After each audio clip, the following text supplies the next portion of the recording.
Most of you grew up with one picture of Jesus in your homes, your churches, even in your schools. He was always white, pale skin, narrow nose, light eyes, and long silky hair that looked more like something from a shampoo advert than a man walking the hot and dusty roads of Galilee. That picture wasn't just decoration, it became a teacher. By the 1940s, Warner Salman's famous head of Christ was everywhere. More than 500 million copies were printed, and it even hung in the US military chapels during World War II. So soldiers could kneel and see the face of Jesus as they prayed. Now, from Latin America to Africa to Asia, that same blue-eyed Jesus was on calendars and prayer cards, not because it was historically true, but because colonial powers and missionaries made sure that the only Christ people would see would be that Christ. And that is where the lie comes in.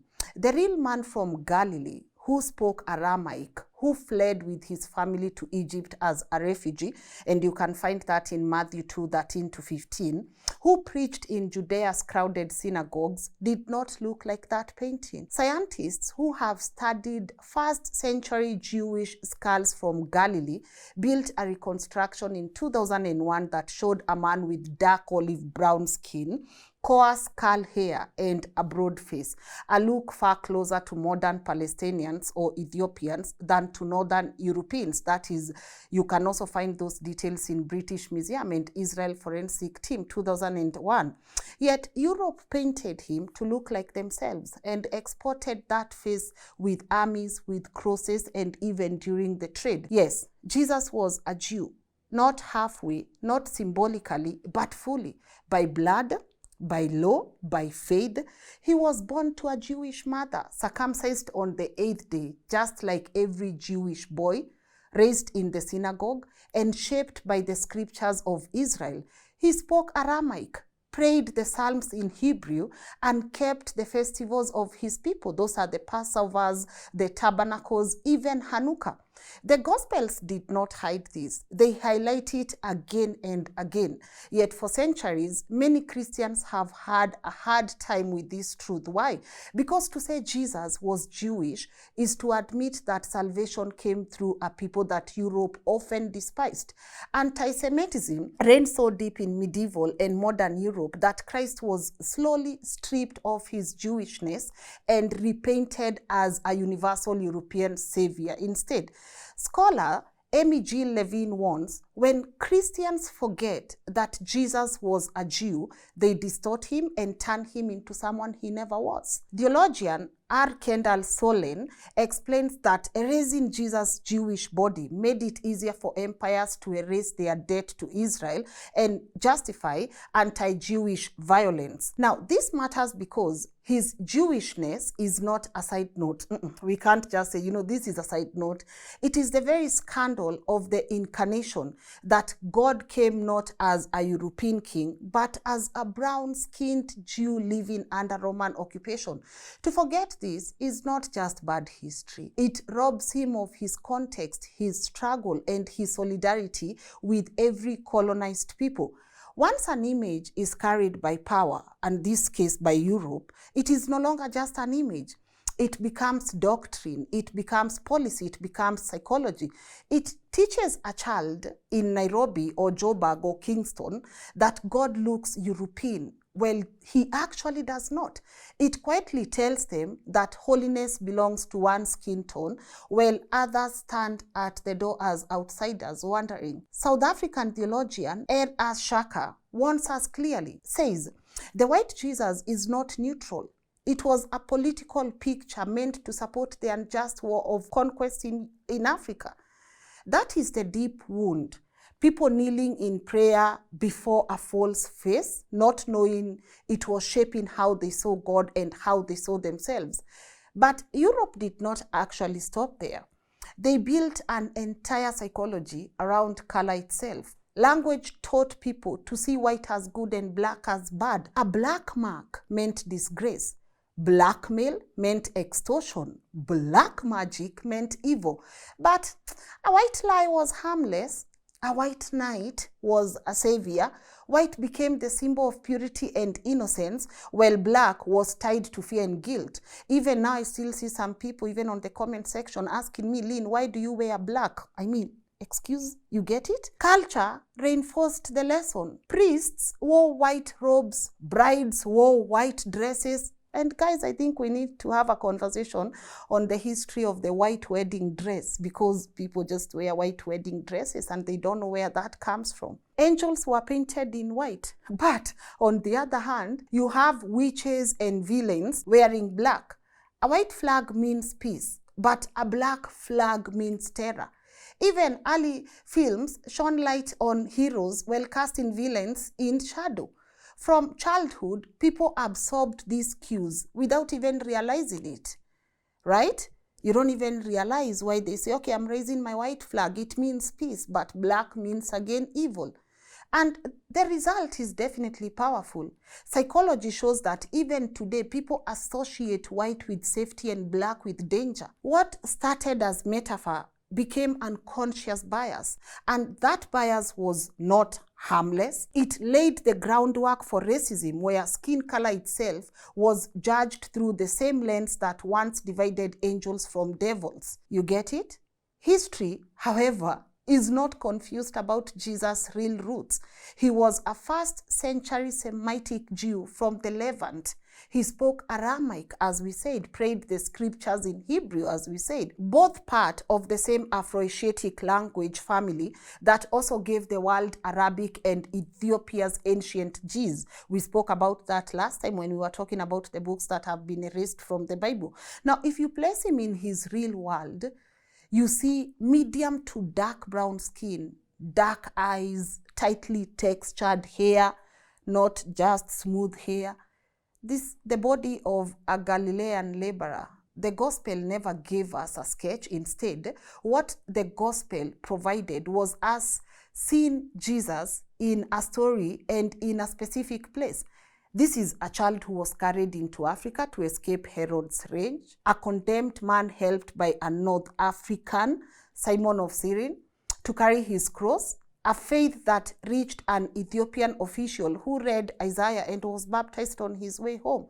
Even modern science agrees, because sometimes people say, okay, unless it's proven by science, then we don't believe it. Richard Neve's BBC reconstruction in 2001 used first-century skulls to show a short-haired, broad-faced, dark-skinned Galilean. Nothing like the pale paintings. And obviously, Africa never needed Europe's permission to see him this way. Coptic icons from Egypt, Nubian murals from pharaohs, painted between the 8th and 13th centuries, and Ethiopian manuscripts like the Guda Gospels from the 15th century all show a Jesus in brown and black flesh, woolly curls and robes that matched their world. And this made sense because by the 4th century, you remember our last conversation again, King Ezana of Aksum had already embraced Christianity long before most of Europe had even heard of it. These portrayals were not guesses, they were faithful mirrors. Every culture paints Christ in its own likeness. The problem is that now Europe's mirror turned into a mandate. This is the only Jesus. This is Europe's Jesus. So this is Jesus. The whitening of Jesus was never just an innocent artistic choice. It was theology painted into skin. In the Middle Ages and Renaissance, artists like Giotto and Leonardo da Vinci put onto canvas the Christ they imagined. Pale, soft-haired, European. That choice carried a message. If God wears our face, then we must be closest to him. By the 15th century, Jesus no longer looked like a Jewish craftsman from Galilee. He looked like a prince of Florence. By the 20th century, Wana Salman's head of Christ, as we said, had sealed the deal. You had 500 million prints of that particular image. And later, historians such as Edward Bloom called it the most recognized American Jesus ever created. Now, what Europe started, America went and broadcasted to the entire world as reality. And the irony is sharp. In removing his Semitic roots and Jewish body, Europe produced a Christ who was both Europeanized, European, and stripped of his Jewish identity. That is why R.S. Shaka says plainly, the white Jesus is a political image built to defend conquest. What began as art, because then you can't blame people for being artistic, but what began as art became empire until people forgot that the real Jesus walked under the sun as Ethiopians and Egyptians, not under the pale skies of Florence or Paris or Pune. That black Jesus we talk about today also comes from the fight against oppression. Now, when you go back to 1969, the African-American theologian James Cone declared Jesus is black. Jesus is black. We're going to put that quote unquote. He didn't mean Jesus was African by blood. He meant that Jesus always stands with the oppressed. And in America, that meant standing with black people who are being beaten down by racism and segregation. Now, in South Africa, again, Shaka sharpened this point, saying the white Jesus was never neutral. He was a political weapon of empire. Now, to keep worshiping him without asking questions is to be blind, both theologically and politically. Other African voices added more layers. Nigerian scholar John Utu warned that simply painting Jesus white or black misses the bigger picture. And I want us to pay attention to this part, because if we are not careful, he said, we can trap Jesus inside skin color and forget his universality. At the same time, he cautioned that when whiteness is made holy and blackness is treated as evil, faith stops being liberating and becomes a form of slavery. That's why many African artists and churches fought back with their own truth. In apartheid South Africa, I honestly was shocked to find out this. Painter Ronald Harrison created the Black Christ in 1962. Showing Jesus with the face of Nobel Peace Prize winner Albert Luduli on the cross. The apartheid government banned the painting and jailed Harrison, proving how dangerous it was to imagine Christ as black. Like, how dare you? How dare you actually imagine Christ as black? This is why African Christianity has always insisted on telling its own story. Ethiopia, as we said last week, kept the world's longest Bible. That's their canon with 81 books, preserving scriptures Europe erased. Nubian cathedrals like those uncovered in Faras show kings and angels painted as black, bowing before a dark-skinned Jesus. Coptic icons in Egypt let believers kneel before a Christ who looked like their own children. None of this was a political trick. It was an act of survival, a way of holding on to the truth in a world where Europe tried to make holiness look only white. I mean, imagine it. If someone actually taught you religion with someone that looks like you, it even becomes easier. And we need to face a painful truth. At some point, dark and black were treated as the same thing, and that mix-up poisoned how people think. In the Bible, when it talks about darkness, it was never about skin color or certain people. The Hebrew word hoshek and the Greek word skotos meant things like danger, exile, ignorance, being far from God's light. They were poetic images, not descriptions of people.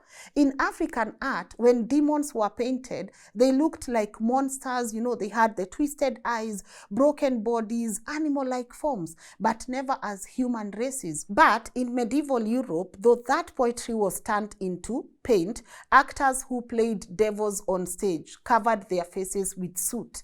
And manuscripts painted the damned with blackened skin. Without saying a word, audiences were trained to see evil as black. By the Renaissance, this way of seeing was so deeply rooted that colonial priests could preach light as Europe and darkness as Africa, forgetting that Jesus himself had once found safety in Africa when his family fled to Egypt. Theologian Willie James Jennings says it best. Christianity became a religion that imagined itself white, and the result definitely was devastating. If light is always taught as purity and black is always taught as sin, then faith itself begins to teach racism, turning the color of skin into a measure of holiness. Now let's go to Hollywood. Hollywood took this same script and projected it onto the biggest screens in the world. In Cecil DeMille's movie King of Kings, that was in 1927, you see that. In Zeffirelli's Jesus of Nazareth, you see that. And later, in the most famous one, Mel Gibson's movie, The Passion of Christ, you see that.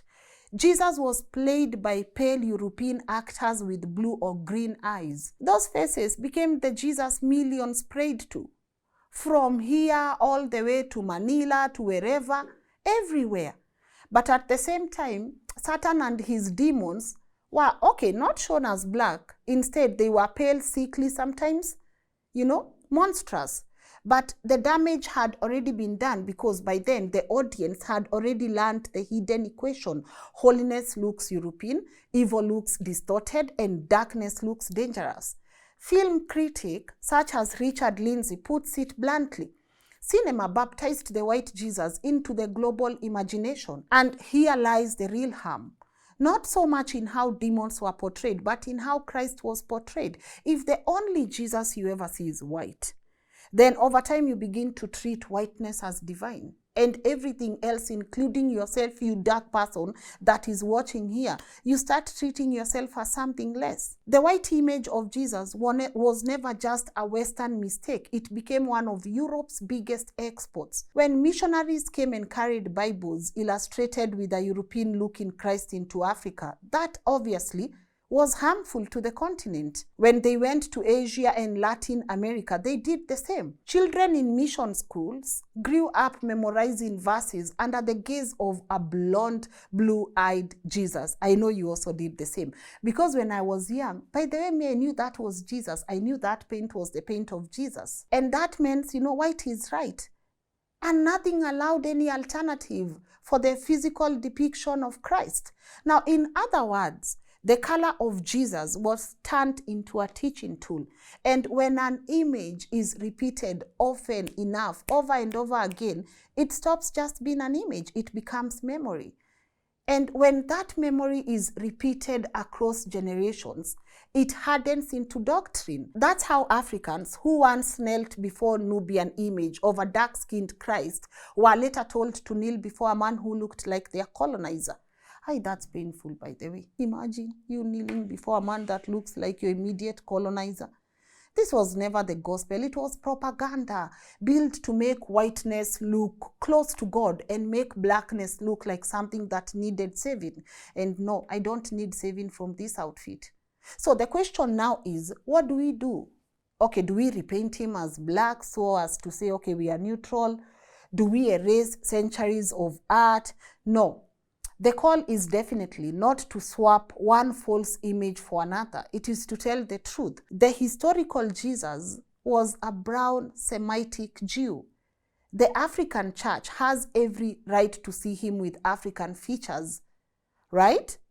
Just as some artists gave him Mediterranean features. The problem was never in painting him in local colors. The real problem was when one portrait became an empire and was forced on the rest of the world as the only holy face. As South African theologian Shaka reminds us once again, the white Jesus must be unmasked for what he is, a political creation, not a divine revelation. And as African-American theologian James Cone argued, Jesus becomes black whenever black people are being crushed, because only then does his cross carry its real meaning. The answer is not erasure, but liberation, to free children from false faces, and to give them back a Christ who belongs to their soil, their story, and their shade. If you're hanging that painting of the white Jesus right now in your house and your child asks you, Mommy, so this is Jesus. You'll say this is Jesus because it did not occur to you that this was even someone's painting of how they imagined Jesus. It did not occur to you that other people had their own versions of Jesus. And I think the most upsetting part is to note that even back then, so many years ago, that painting had been printed 500 million times. So you can imagine now starting to tell a child, no, mommy, daddy, this is not Jesus. This is you are confusing them because they've been taught that this is Jesus from the word go. And you have hanged that in the house. And now they look at Jesus and they wonder, why don't I have long hair like Jesus? Why are my eyes not blue or green like Jesus? You get what I'm saying?